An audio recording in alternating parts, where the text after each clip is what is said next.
Hey, it's Brock here from Rock Hill Farms, and today we're going to hook up this new Champion generator, and hopefully we're going to use it to run a welder. I've bought this Champion generator about 6 years ago. It's been a very good unit, haven't had any problems with it. I've actually bought a lot of Champion equipment. So when I was looking for a generator that could run my welder, I reached out to Champion, and they've provided me with this unit right here. And one of their caveats to it, they said if you're going to do it, we'd like to see you set up a manual transfer switch so that in a power outage, I can run the house off of this generator. So the transfer switch to the house, will be a separate video. But today we're going to find out if this can really handle what it's rated and run my 220 MIG welder. The generator that we are working with today is a model number 201277. It's got 9375 in starting watts and 7500 in running watts. Now this is a dual fuel generator, which means it can be run on gasoline or propane. But I think instead of 7500 watts running on gas, you get 6500 watts off propane. It's electric start, 5-mode IntelliGauge. I really don't know what that means, but we'll find out. It's got covered outlets, volt guard, cold start. Here's a list of a lot of the things it can power at the same time, but it can really do the majority of your house during a power outage. So operation on this seems pretty simple. If you flip this switch this direction, you've switched the fuel source to propane. If you flip it this direction, you've switched it to gasoline. And once you've got it on gasoline, you just hold this switch down. This is your electric start. Before I do that, I want to open the garage door for ventilation. But right here, we've got the 120 volt RV style plug, 3-prong. You can get a cord for this that runs out multiple regular outlets for 110. Then right here, we have 2 GFCI outlets under each of these. And I think that's about all there is to it. You've also got this screen right here that will scroll through and show you kind of your power usage. And this also alerts you if you're building up carbon dioxide. You know, like if I was to start this without opening the garage door, that could be very dangerous in a hurry, and we don't want that. So this is a built-in safety.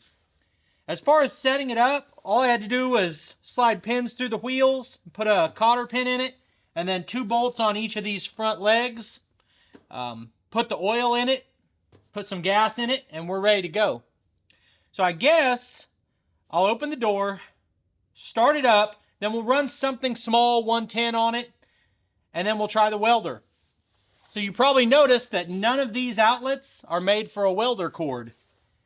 At least not the ones I'm familiar with. So you need an adapter. You can buy those adapters, but I didn't want to order one and wait, so I've made my own.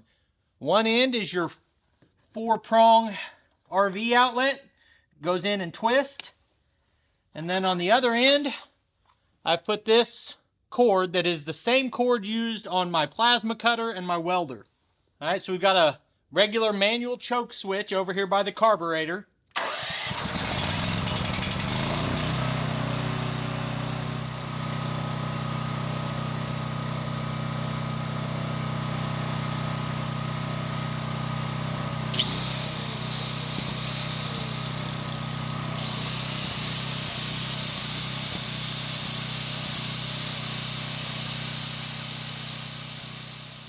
I missed it earlier looking at the box, but on propane, instead of 9375, you get 8400.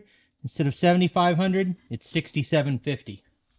Alright, so I've been messing with this welder for a little while now, trying to get it set up. And it doesn't look like it's going to happen right now because this regulator has a leak whenever I turn it on. So I'm not going to be able to use the welder until I get a new regulator. But in the meantime, I have a plasma cutter that has the same rated amperage draw as the welder. So we'll try the plasma cutter right now.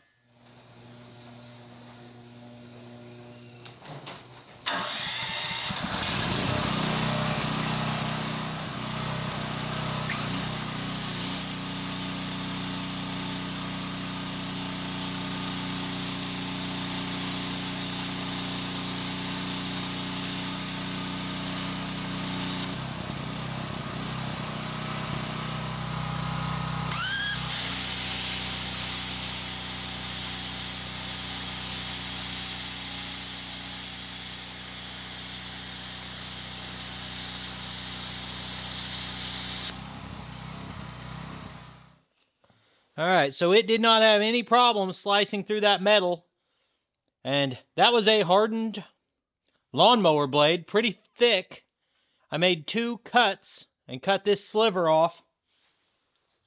And I've got that thing cranked all the way up to 50 amp. No problem at all for the generator. So if it can handle that, it should be able to handle the welder. A couple other things that came with the generator that are pretty nice. One is your propane hose. And this is not a screw-on end here. It's a quick connect that plugs in right here.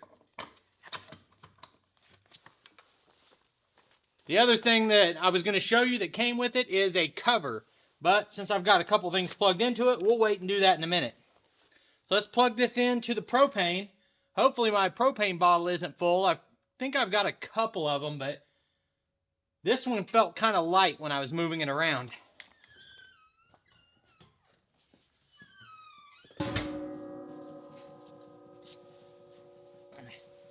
Oh, I'm over here clanking tanks. So a couple weeks ago, the power actually went out and was out for like 8 hours during the day. That hasn't happened here in a long time. But it was an incentive for me to get on the ball and get a propane, or get a bigger generator and get it wired to the house so I can easily, keep everything running. Squeak!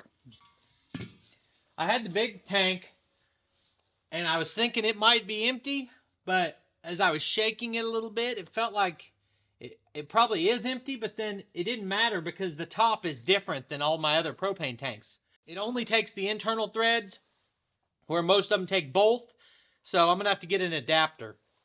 So to run it off the propane, we just flip this over here. We'll go ahead and choke it again.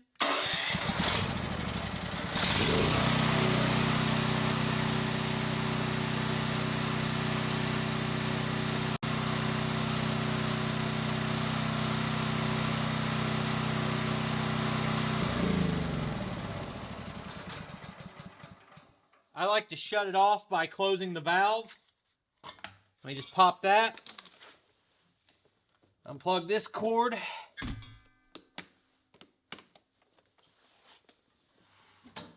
And we'll see how this fits.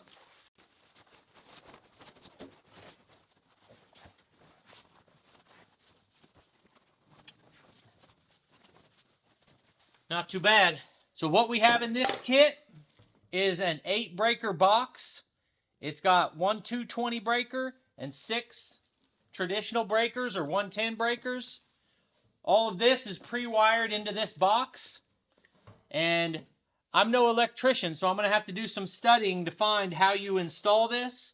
And that's going to be a future video. It may take me a little while to get all that figured out.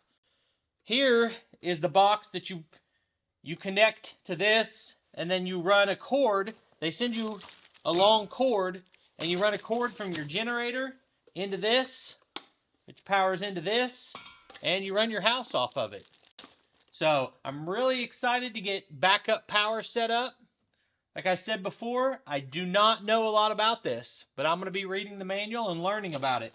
I really wanted this for the 2 obvious reasons I've already mentioned. Backup power source for the house, but almost as important is the ability to run this 220 power equipment and have a mobile welding setup.